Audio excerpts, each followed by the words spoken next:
والآن أنت تحاول أن تكون أذكى من الخالق. أليس ذلك إلزاميا؟ أنا لا أستطيع أن أجبرك على اعتناق الإسلام. هل نملك فعلا حرية أن نفعل ما نريد فعله؟ فأضعه على جبينه وأقول له اعتنق الإسلام. فمثلا لا أصلي العصر ولا المغرب ولا في هذه الأوقات المعينة، لكنني أصلي. لكنه لا يهددك بمسدس. ولكن لماذا يقال إذن إنه من الواجب الصيام ومن الواجب؟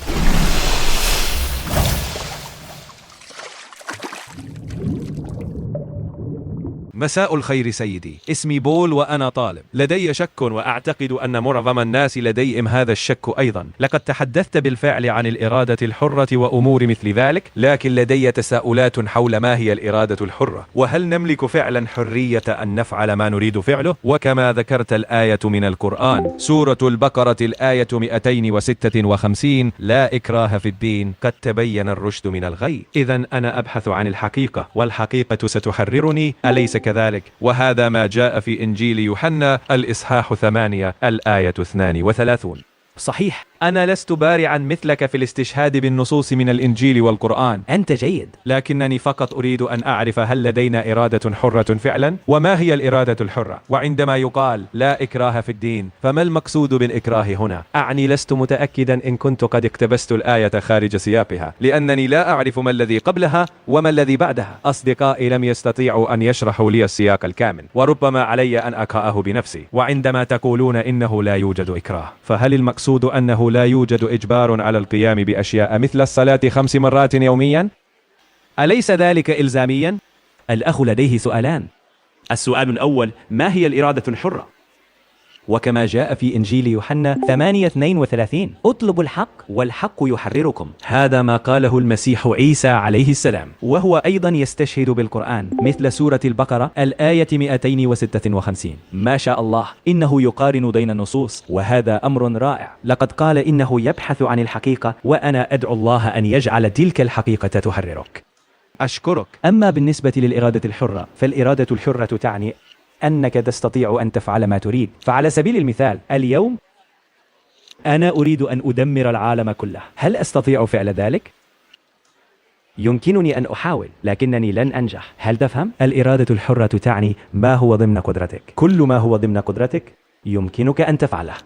أما هل ستنجح في فعله أم لا، فهذا أمر ثانوي. فعلى سبيل المثال، من ضمن قدرتي أن ألقي محاضرة، وأنت أيضا يمكنك أن تحاول كما حاولت أن تذكر اقتباسا. أما هل تستطيع أن تلقي المحاضرة كاملة أم لا، فهذا لا أعلمه، لكن لديك الإرادة الحرة للمحاولة. وبالمثل لديك الإرادة الحرة أن تسرق، ولديك الإرادة الحرة أن تكون صادقا، لديك الإرادة الحرة أن تقتل، ولديك الإرادة الحرة أن تنقذ حياة إنسان. هذا هو معنى الإرادة الحرة. إذن الإرادة الحرة تعني أنك تستطيع أن تفعل ما تريد، ولا أحد يستطيع أن يجبرك. والآن نأتي إلى مسألة لا إكراه في الدين قد تبين الرشد من الغي. المقصود هنا أنك لا تستطيع أن تجبر أحدا على اعتناق الإسلام تحت تهديد السلاح. لا يمكنني أن آخذ مسدسا وأضعه على جبينه وأقول له اعتنق الإسلام. هذا غير مسموح. لا أستطيع أن أكره أحدا. لكن عندما أقدم الأدلة المنطقية فالأمر مختلف. على سبيل المثال، إذا قال لك الطبيب أنت مصاب بالسكري فلا تتناول السكر، فهل تقول الطبيب يجبرني على عدم تناول السكر؟ نعم، قد تقول إنه يلزمك بذلك. لكن إذا لم ترد أن تستمع للطبيب يمكنك أن تذهب وتأكل الشوكولاتة. إذن الطبيب ينصحك، لكن الإنسان العاقل لن يتناول السكر أو سيقلل منه، لكن الطبيب لا يستطيع أن يجبره. إذن الفكرة هي، إذا أخبرك الطبيب بشيء فقد تستخدم عبارة الطبيب أجبرني ألا أتناول السكر، لكن التعبير الأدق هو الطبيب نصحني وأنا أتبع نصيحته. وبالمثل، هل الصلاة 5 مرات يوميا واجبة على المسلم؟ نعم، إنها واجبة. هل يوجد إكراه؟ ليس إكراها بالقوة. إذا لم يرد أن يصلي فلن يصلي. يمكنه أن يقول أنا لا أؤمن بالله، ولا أحد يستطيع أن يجبره، لأنه هو من اقتنع بالنظام، فيقول إذا صليت 5 مرات فسأنال الهداية من الله سبحانه وتعالى وسأكون على الصراط المستقيم، ولذلك أنا أصلي 5 مرات. تماما كما ينصحك الطبيب بألا تتناول السكر. إذا أراد أن يتبع النصيحة فإنه يتبعها. وكذلك الصيام، لقد أمر الله تعالى به كما في سورة البقرة الآية 183: يا أيها الذين آمنوا كتب عليكم الصيام كما كتب على الذين من قبلكم لعلكم تتقون، أي أن تقواك ستزداد. ولذلك أنا أصوم، ولا أحد يستطيع أن يجبرني بالسلاح على الصيام. هل الصيام واجب؟ نعم، على المسلم. وهل يوجد إكراه في الدين؟ لا أحد يستطيع أن يجبرني بالقوة الجسدية على الصيام. إذن المقصود هنا هو الإكراه الجسدي. لا أحد يستطيع أن يكره أحدا بالقوة على فعل شيء، إنها إرادتك الحرة. لا، ولكن لماذا يقال إذن إنه من الواجب الصيام ومن الواجب؟ هناك نوعان من الإلزام، نوع من الإلزام يكون بالعقل والمنطق، والنوع الآخر يكون بالقوة والإجبار. والقرآن عندما يتحدث عن الإكراه فإنه يقصد الإكراه بالقوة. مثلا عندما يقول لك الطبيب لا تتناول السكر، هل هذا إلزام؟ نعم، الطبيب يقول لك ممنوع عليك السكر. لكن هل الطبيب يجبرك بالقوة؟ من الناحية المنطقية نعم، لكنه لا يهددك بمسدس. إذن الطبيب يقول لك السكر ممنوع عليك. إذا كنت تثق بالطبيب فسوف تتبع كلامه، وإذا لم تكن تثق به فلن تتبع كلامه. وبنفس الطريقة هذه نصيحة من الله سبحانه وتعالى في القرآن. إذا كنت تؤمن أن الله سبحانه وتعالى هو الخالق فسوف تتبع أوامره، وإذا كنت لا تؤمن فلن تتبعها. إذن المسلم هو الشخص الذي يسلم إرادته لله سبحانه وتعالى. فالإرادة الحرة التي أعطاني الله إياها أستطيع بها إما أن أعصي أوامر الله أو أن أتبعها. فإذا استخدمت إرادتي الحرة واتبعت أوامر الله أسمى مسلما. والمسلم هو الشخص الذي يسلم إرادته لله سبحانه وتعالى، ولا يوجد أي إكراه جسدي عليه. فالإكراه المذكور في سورة البقرة هو الإلزام المنطقي وليس الإكراه الجسدي. 2 زائد 2 كم يساوي؟ 4. هل الناتج 4 هو أمر إجباري؟ أتعني هذه هي الإرادة الحرة لأني اخترت الإجابة؟ صحيح. يمكنك أن تقول أيضا إنها 3. صحيح. ويمكنك أن تقول إنها 5 أيضا. إذا قلت إنها 3 فعلي أن أثبت ذلك. لا، حتى لو لم تثبت يمكنك أن تقول إنها 3.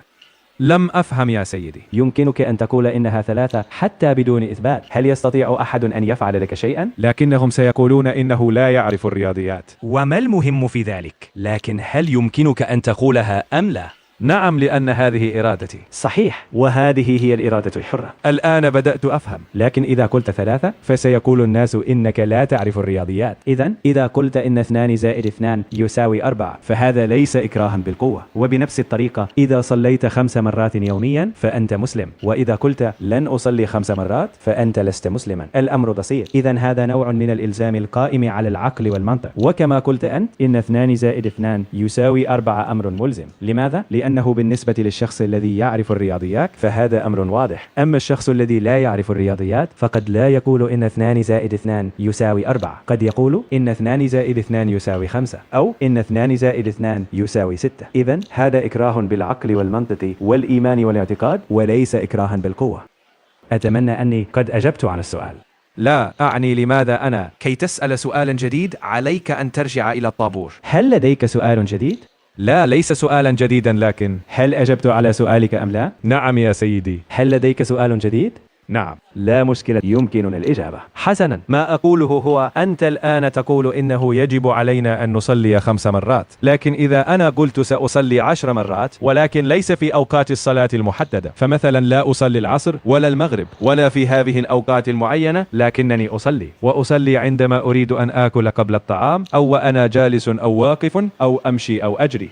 حسنا، جيد. لكن لماذا إذن كلمة واجب 5 مرات؟ الآن إذا قال الطبيب لا تأكل السكر، حسنا يا دكتور، لن آكل السكر ولن آكل الملح ولن آكل الأرز، عندها سأموت. لن أتناول السكر ولن أتناول الأرز ولن أتناول الخبز ولن آكل الطعام ولن آكل اللحم ولن آكل الخضار، عندها سيموت الإنسان. إذن لا يمكنك أن تبالغ في الأمر. الطبيب يقول لا تتناول السكر، حسنا، وفي هذا الوقت خذ الدواء، ويمكنك تناول السكر في وقت معين وبكمية محدودة. وذلك لأن الطبيب يعلم. والآن أنت تحاول أن تكون أذكى من الخالق، من الله سبحانه وتعالى. هو يعلم أكثر مني ومنك، فإذا قلت لا سأفعل الأمر بطريقتي، فعندها ستعاني. إذن الطبيب يعرف جسم الإنسان، أما الخالق سبحانه وتعالى فهو يعرفنا أكثر، فهو خالقنا وقد أعطانا التوجيهات والنصائح. إذا اتبعتها فستسمى مسلما، أي مسلما إرادتك لله، وإذا لم تتبعها فلا يوجد إكراه بالقوة.